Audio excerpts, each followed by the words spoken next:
Welcome to FEN News. Tonight, AFRTS has done some drastic program rescheduling, and here with me this evening is Staff Sergeant John Kitchen, our operations supervisor, to tell you just a little bit about it. Staff Sergeant Kitchen, what's going on with the schedule changes? Well, Staff Sergeant Klippel, or Sergeant Klippel, thanks for the promotion. Appreciate it. The AFRTS Broadcast Center in Los Angeles has returned to somewhat of a normal broadcast schedule. Now, this is going to begin tomorrow. Now, as a result of these changes, sporting events and special programming will now be offered. Now, this schedule is subject to change depending on the amount of special news events we receive over the satellite.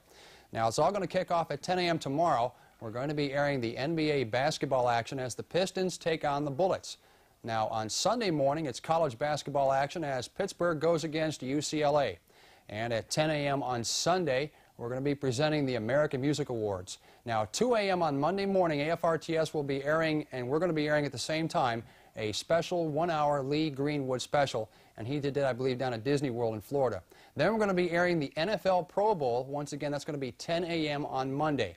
Now, one additional sporting note, we're also going to be getting the 30-minute CNN sports programs, and we're going to be airing these programs following FEN News late nights rebroadcast, and that's going to begin Monday evening. Now, once again, I'd like to stress, I don't know how long this schedule will last. It will all depend on the news events coming out of the Persian Gulf. Sergeant Klippel? Well, I have a question for you, Staff Sergeant Kitchen. What is AFRTS going to do in case something does happen in the Persian Gulf? Are we still going to receive coverage from Los Angeles of that? That's a good question. 2 weeks ago, if you remember, when all the fighting started in Saudi Arabia, they went to continuous satellite programming. As a result, all the networks, all the detachments within the networks went to continuous satellite programming. We here at Detachment 5 stayed on, I believe, somewhere between 35 and 38 hours. If CNN or if the AFRTS Broadcast Center deems it necessary to go to scrap this schedule that I just announced, they will go to continuous CNN coverage or ABC or NBC or CBS, depending on which one they feel is carrying the greater amount of news going on at the time. And as a result, we will more than likely go to that continuous coverage like we did when the fighting broke out. So then most likely our viewers here at Iwakuni will be able to keep up abreast of all the current updates as we get them from LA. Right. As we receive it, we will air it. And right now our policy is we are airing at about 3 a.m. usually every morning. They have a Pentagon briefing. At 5 a.m. they have a briefing over the satellite, and we're carrying those briefings. We're also going to be carrying any special interviews from like the Joint Chiefs of Staff, Secretary of Defense, the President. Anything special that is normally out of the program schedule, we will be carrying live. And if we find out about it far enough in advance, we will run a crawl on the screen and inform the audience as to what's going to happen. Okay, some great information there. Thanks a lot, Staff Sergeant Kitchen. In other news, for the past 4 days, we've been taking a look behind the scenes at Akazuki's Army Depot. The mission of ammunition storage for the Army and recycling of used ammunition is a major task for this command and one that's taken very seriously at all times. In the last installment of our series, we take a look at some personnel who don't handle the ammunition but take their job just as seriously. The dog has become known as man's best friend. In the case of these dogs, unless you're his master, you're not going to be his friend. They're the military guard dogs stationed at Kawakami. Their mission is to provide support and security to the 83rd Ordnance Battalion. These dogs work with both American and Japanese handlers who are trained by the Army. Providing security for an ammunition installation is a huge responsibility for both man and dog. Working together as a team takes hours and hours of training and discipline. And one place these guard teams prepare is an obstacle course. The obstacle course, these are basically obstacles that the dogs may encounter while they're out there actually working on patrol. We might have an instance where the handler might have to release the dog and the dog might be required to go through a tunnel after somebody or go over some steps or jump through a window. With this area of training being done during proficiency training on a weekly basis or daily basis, the dogs get used to jumping these type of obstacles, and then when they encounter them, they have no problems jumping over them, through them, or going under them. Each dog and handler have a unique relationship. The dog must be able to refrain from attacking when not provoked and follow his handler's instructions, whether verbal or by hand, precisely. The dogs are the handler's second set of eyes. They try to detain an assailant vice attacking. And in this demonstration, the dog shows us they don't need hand or verbal signals if their handler is ever put in danger.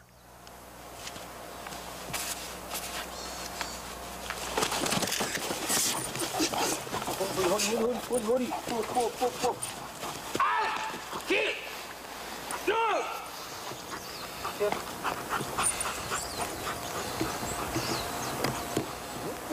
German Shepherds and Belgian Malinois are the two most commonly used guard dogs in today's military, mostly because they can adapt to their surroundings better.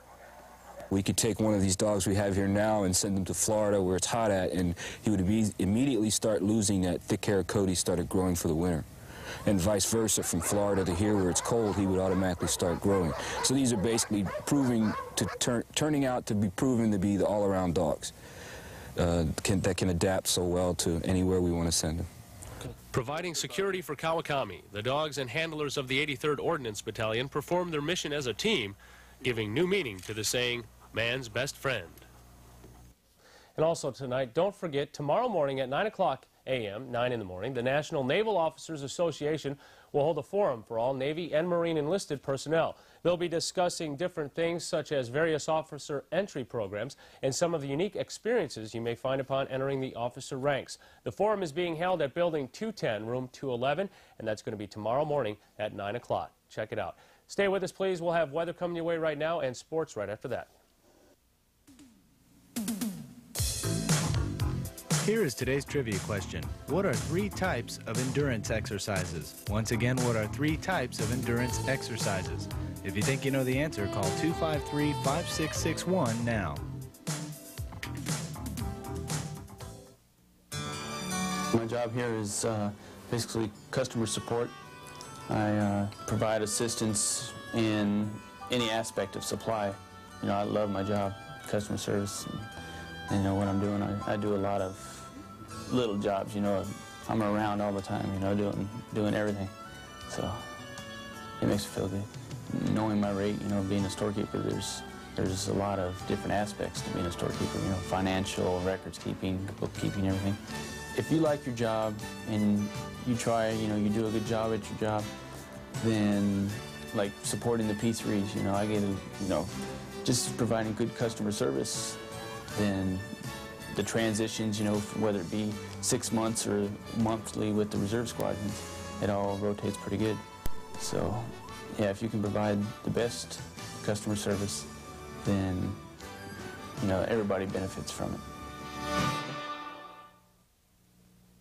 Taking a look at the weather right now, we've got partly cloudy skies. Our temperature's at 48 degrees, winds are northwesterly at 5, and our barometer is at 39.00. Today's high got up to 53 degrees, and we had a low last night of 35. Checking our satellite picture, we were dominated by a high-pressure system once again, and that brought with it some partly cloudy skies today. Around the Far East today, the temps looked like this. Misawa checked in at 38 and 33. Tokyo had a high of 49, a low of 33 degrees. Okinawa, 61 and 58. Iwakuni again, 53 and 35.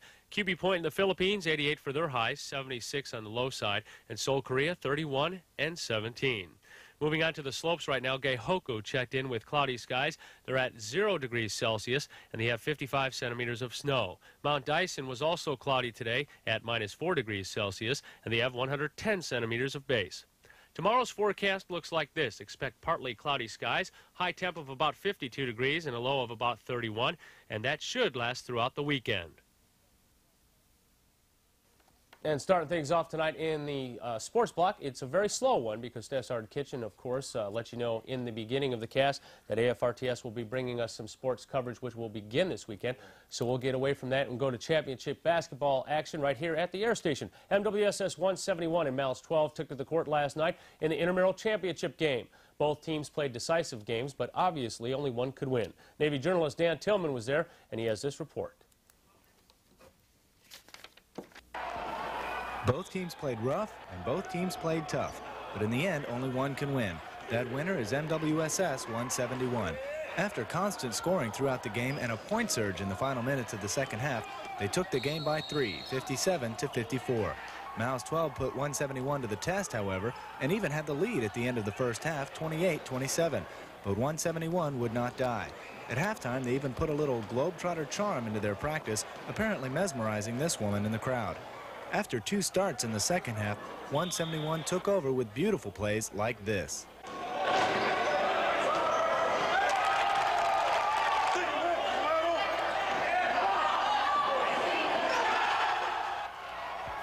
By the way, 171 had a very good turnout. After one last foul with 2 seconds left, the game was over. 171 victorious. Afterward, Mouse 12 received awards for a hard-earned second place, and then 171 received the first place honors in a high-spirited fashion. Individually, the 171 players were camera shy, but in the end, they decided to get together and tell everyone whose house it was. 171! Reporting for FEN Sports, I'm Navy journalist Dan Tillman. And congratulations going out to those guys there last night. Job well done. Also in sports tonight, don't forget Women's Volleyball League this Sunday. If you'd like to sign up, still need a few more players. Come on out to the MC Perry Gym between 12 and 1 o'clock Sunday afternoon, and we'll hopefully be able to get you onto the schedule. And as we lull out of basketball season and move towards volleyball season, we also have to start thinking about softball. And I understand Janet Serrero, who was one of last year's organizers for the Women's Softball League, will be getting together and trying to do it all again this year. Good luck, and it was a great season last season, and we'll get you as much information on that as we can as soon as it becomes available. Stay with us. We'll wrap things up and close it out right after this.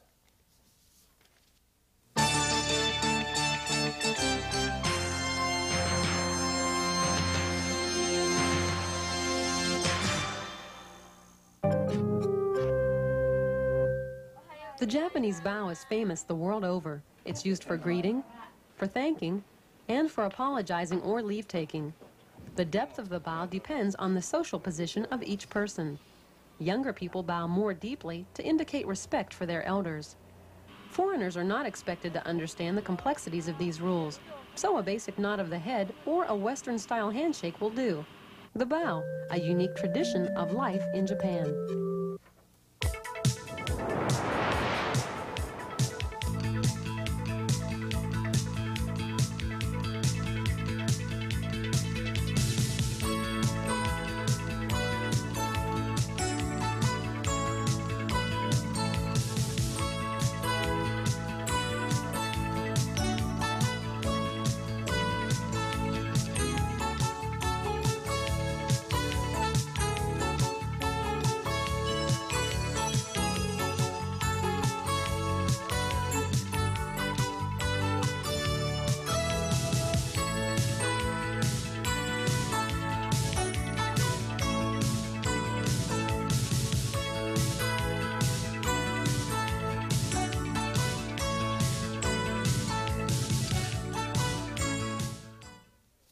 And finally, tonight, tomorrow morning from 9 a.m. until noon, the main exchange and gas station will be closed due to a power outage. The 7-day store will be open during this time for your convenience. That's going to do it in the news tonight. Let's head to the phones right now and check out if we have an answer on our trivia question.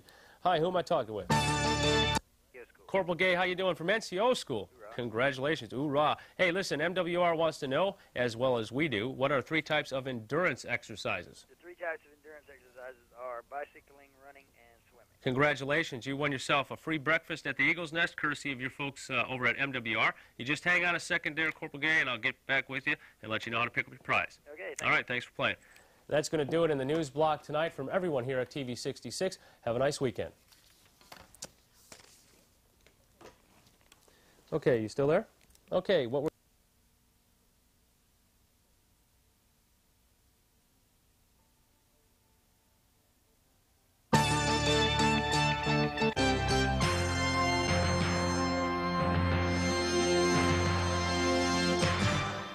FEN News is compiled from AFRTS news sources, local public affairs offices, and the FEN News Department.